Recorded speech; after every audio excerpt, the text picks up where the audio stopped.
पानी। मुनीम जी देखिए, कोई औरत गिर गई है, पानी के लिए तड़प रही है। पानी, पानी। बहू रानी मत जाइए। क्यों? इनकी कोई मदद नहीं कर सकता क्योंकि बिरादरी से इनके परिवार का बहिष्कार किया गया है। What nonsense! एक औरत प्यास से तड़प कर मर रही है और लोग अपना नियम निभाते रहेंगे। क्या बेहुदा नियम है ये? मीना, मुनीम जी सही कह रहे हैं। ये स्वर्गीय पिताजी का किया हुआ फैसला, इसे कोई तोड़ नहीं सकता।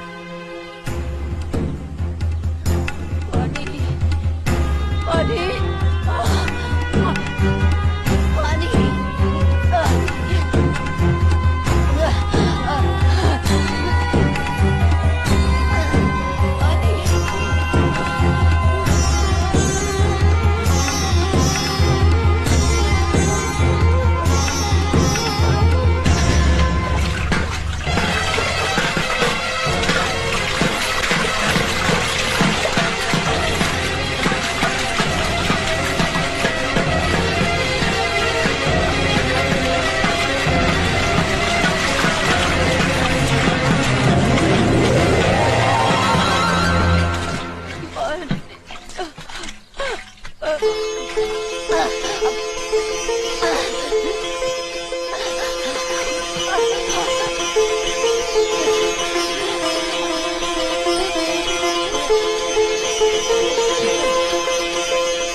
पानी, मैं 2 दिन के लिए रामपुर जाना चाहता हूँ।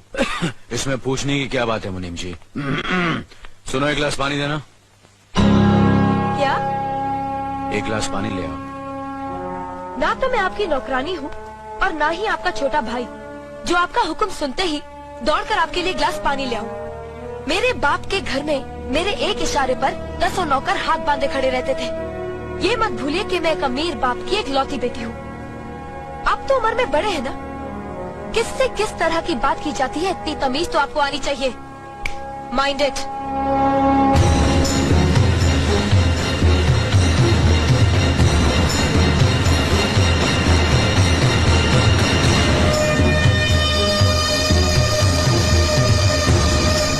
मालिक, छोटी बहू की बात का बुरा मत मानना, नादान है, बच्ची है।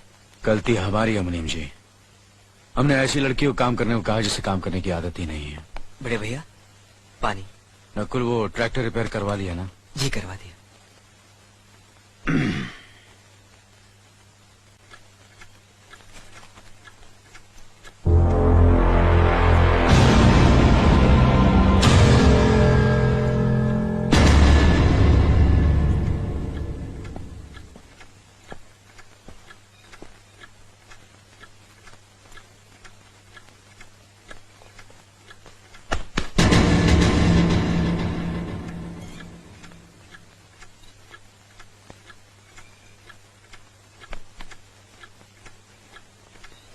इसे मैं फेंक देता हूँ बड़े भैया, आप चाहिए। मुनीम जी, जो राम प्रसाद की बेटी की शादी के लिए जेवर देने के लिए कहा था, भिजवा दिया? जी हाँ मालिक। शहर में रहकर यही बदतमीजी और ओछी हरकतें सीखी आपने? अपने से बड़ों का लिहाज करना नहीं आता आपको? किससे कह रहे हो तुम? आपसे कह रहा हूँ। औरत पैदा हुई है तो औरत की तरह रहना सीखे। मीना। नकुल, तुम अंदर जाओ।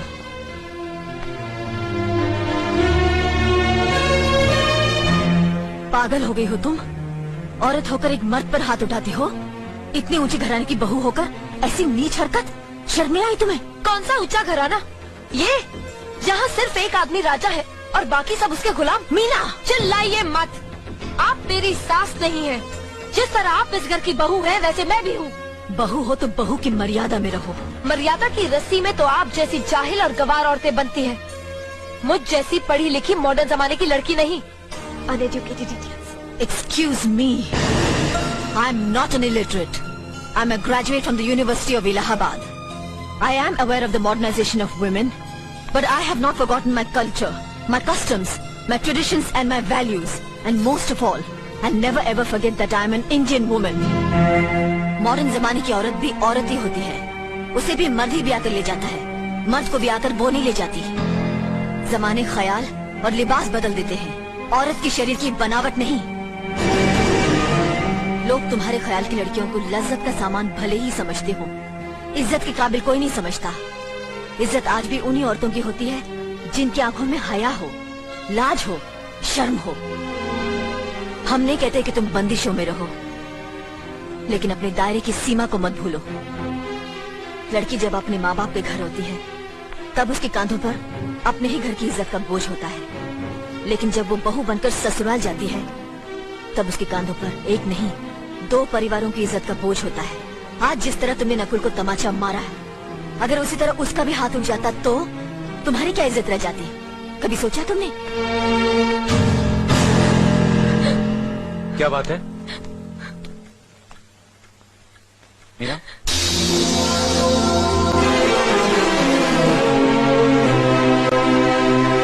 क्या हुआ भाभी? कुछ नहीं, मीना कह रही थी कि उसे खाना बनाना नहीं आता। हमने सोचा कि 2-4 खरी खोटी सुनाने से ही सीखेगी, तो सुना दिया, बस रोने लगी। क्यों अर्जुन, हमें तुम्हारी बीवी को डांटने का भी हक नहीं? क्यों नहीं, आप हमारी भाभी माँ हैं। आप मार सकती हैं, डांट सकती हैं, कुछ भी कर सकती हैं।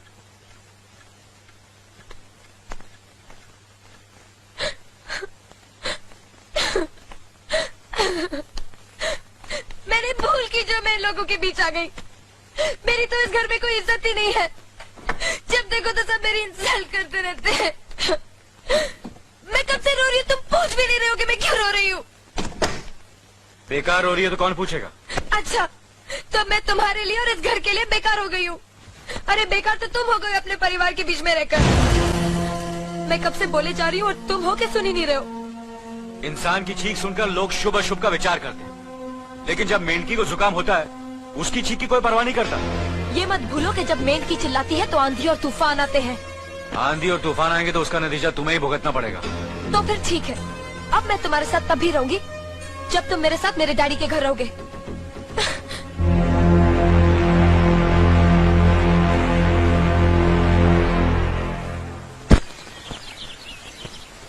हमारी मीना बहुत प्यारी बच्ची है, लेकिन उसमें अभी भी बचपना है।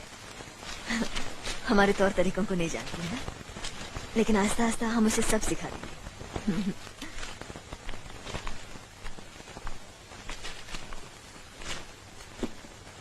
बड़े भैया, ये अपने घर जाना चाहती है। जाना भी चाहिए, 4-5 महीने हो गए, मायके की याद भी आती होगी इसे। और अर्जुन, तुम्हारे ससुर जी तुम्हें कई बार बुला चुके हैं, तुम भी कुछ दिनों के लिए हो आओ, तुम्हारा मन भी बहल जाएगा। अगर ये वापस लौटने के लिए जा रही होती तो मैं जरूर जाता, मगर ये तो हमेशा के लिए इस घर से जा रही है। कैसी बातें कर रहे हो? अगर तुम दोनों के ख्यालात एक दूसरे से नहीं मिलते तो इस मामले को घर की 4 दीवारी में बैठकर आपस में सुलझा लेना चाहिए। बहू शहर की पढ़ी लिखी लड़की है, उसे गांव के रीति रिवाज के बारे में क्या मालूम? ये तो तुम्हारा फर्ज बनता है अर्जुन कि तुम उसे हमारे तौर तरीके सिखाओ। सिखाने से कोई फायदा नहीं बड़े भैया, ये खुद को इस माहौल में डालना ही नहीं चाहती, इसलिए भेज रहा हूं। अच्छा, तो तुमने फैसला भी कर डाला? बड़े भैया, बात यह है कि मैंने मीना को, तुम बहुत समझदार भी हो गए हो ना, तो फिर तुम्हें इतना तो समझ लेना चाहिए, अगर बहू अपने आप को बदल नहीं पा रही है तो तुम बहू के मुताबिक बदल जाओ। आखिर वो तुम्हारी पत्नी है, उसका साथ देना तुम्हारा धर्म है। तुम्हारे भरोसे ही तो उसने अपनी सारी जिंदगी सौंप दी तुम्हें। अर्जुन, मेरे दर पर तुम तड़प उठोगे, तुम्हें तकलीफ होगी तो मैं रो दूंगा, क्योंकि हम दोनों एक ही मां की संतान हैं, खून का रिश्ता है हमारा। मगर पत्नी का नाता उससे कहीं ज्यादा गहरा होता है, क्योंकि वो पराये घर से आकर अपनों से कहीं ज्यादा अपनी हो जाती है, परछाई बन जाती है हमारी। पति शरीर है तो पत्नी उसकी आत्मा है। पत्नी ही पति के जीवन को सही अर्थ देती है, उसे कामयाब बनाती। पत्नी के बगैर पति बेजान और बेमानी हो जाते। अगर आज तुम अपनी पत्नी को हमेशा के लिए उसके मायके छोड़ाओगे तो ये गांव, ये समाज क्या कहेगा हमारे बारे में? जरा सोचो अर्जुन, न्याय के सिंहासन पर बैठकर जो लोगों के अच्छे बुरे का फैसला करता है, अगर उसी के घर में नाइंसाफी होगी तो लोग हंसेंगे हम पर। किसी को मुंह दिखाने के काबिल नहीं रहेंगे हम। बड़े भैया, मुझसे भूल हो गई, मुझे माफ कर दीजिए। मुनीम जी। जी मालिक। जायदाद के दस्तावेज लाइए। जी अभी लाया। बहू, पति ही पत्नी की असली शक्ति होती है। हमारे पुरखों ने कुल धर्म पत्नी के बारे में कहा है, जो पति के काम में उसकी मददगार हो, उसे अच्छी सलाह दे, जो दासी की तरह उसकी सेवा करे, माँ की तरह उसे खिलाए पिलाए, लक्ष्मी का रूप और धरती की तरह उसमें सहन शक्ति हो, वही आदर्श पत्नी होती है। औरत की सोच मर्द का मुकद्दर बनाती है। वो जब बनाने पर आती है तो कुटिया को महल कर देती है, और जब बिगाड़ने पर उतरती है तो महल को मिट्टी का ढेर बना देती है। मालिक, ये जायदाद के दस्तावेज हैं। हमारी जमीन जायदाद कहां कहां है और कितनी है, उसका हिसाब किताब ना बाबूजी को मालूम था, ना हम तीनों भाइयों को मालूम है। बहू, तुम पढ़ी लिखी हो, आज से इसका हिसाब किताब तुम देखोगी। लक्ष्मी जी। अपनी चाबी वो गुच्छा और ये कागजात बहू को दे दो।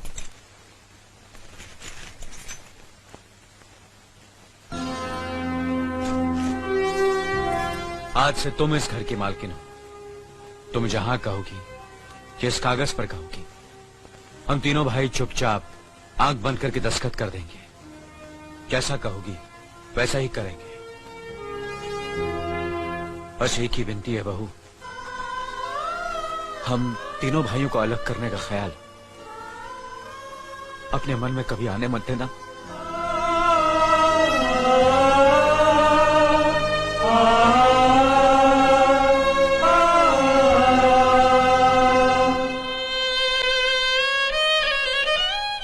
बहुत अच्छा किया तुमने बहू, बहुत अच्छा किया। इनकी आंखों में आंसू देखने की हमने सपने में भी उम्मीद नहीं की थी, लेकिन तुमने हमें दिखा दिया। बहुत अच्छा किया तुमने, बहुत अच्छा किया।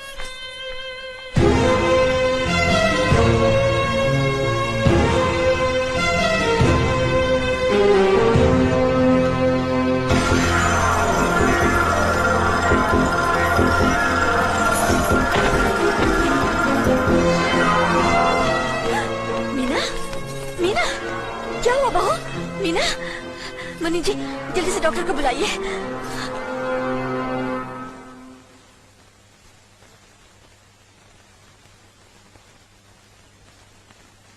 घबराने की कोई बात नहीं, ये माँ बनने वाली है।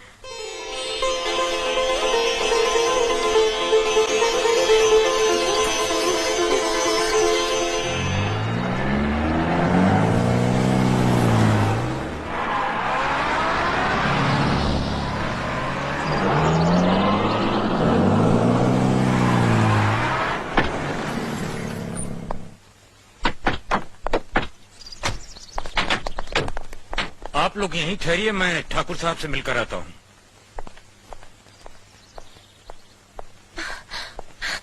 डैडी, डैडी, कैसी हो बेटी? What a pleasant surprise. आने की खबर भी नहीं की।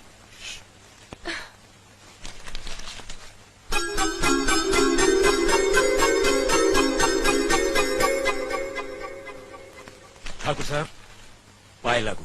समधी जी, आप अचानक यहाँ कैसे? तशरीफ रखिए, बैठिए ना। आपके बराबर बैठने की मैंने कभी गुस्ताखी नहीं की, तो आज कैसे करूंगा? बहुत दिनों बाद हम लोग मिल रहे हैं। कहिए, आपका कारोबार कैसे चल रहा है? आपकी कृपा और आशीर्वाद से ठीक ही चल रहा है। दिल्ली में इंडस्ट्रीज मिनिस्टर के साथ कब की अपॉइंटमेंट ली है? कल सुबह 11 बजे सर। इनकम टैक्स केस का वकील ने कहा है कि 15 तारीख की हियरिंग में मामला क्लियर हो जाएगा। आज एक्सपोर्ट का माल जापान के लिए जहाज से रवाना हो जाएगा ना? जी हाँ सर। नमस्ते ठाकुर साहब। नमस्ते नमस्ते नमस्ते। अरे दीनानाथ जी, आप लोगों ने यहाँ आने की तकलीफ क्यों की? मैं आपकी संस्था के लिए गवर्नर साहब से बात कर चुका हूँ, आपका काम हो जाएगा। धन्यवाद, बहुत बहुत। अरे गोपीनाथ जी, होम मिनिस्टर ने वादा किया कि आपके भाई का ट्रांसफर जल्दी ही हो जाएगा। Thank you sir. Daddy, good morning daddy. Good morning my child. आप कहीं जा रहे हैं क्या? हाँ बेटी, एक जरूरी काम से दिल्ली जा रहा हूँ। अपना ख्याल रखना। हाँ? ओके। Okay, bye. पास में ही फैक्ट्री के लिए जमीन देखने आया था, सोचा आपके दर्शन करता चलूं। अब इजाजत दीजिए। इतनी जल्दी कैसे जा सकते हैं आप? भोजन तो करते चाहिए। माफ कीजिए, आप तो जानते ही हैं, बाप बेटी के घर का खाना तो क्या, पानी भी नहीं पी सकता। शहर में रहकर भी अभी भी आप इन बातों को मानते हैं? शहर में रहूं या गांव में, मैं अपनी परंपरा और संस्कार कैसे भूल सकता हूं? आखिर मैंने इसी मिट्टी में जन्म लिया है। अच्छा, चलता हूं। अजी, कम से कम बेटी से मिलकर उसकी कुशलता तो पूछ लीजिए। ये क्या कह रहे हैं आप? मैं इतना ऊंचा नहीं हूं कि अपनी बेटी की कुशलता पूछकर आपका अपमान करूं। ठाकुर साहब, ये तो मेरी बेटी का सौभाग्य है कि वो इस मंदिर जैसे पवित्र घर में बहू बनकर आई, और फिर आपकी छत्र छाया में तो वो कुशल हो गई। राम राम। राम राम। बेटे, जिस तरह तुम मैके में चहकाती रही हो ना, वैसे ही अपनी ससुराल को भी महकाती रहना। जी।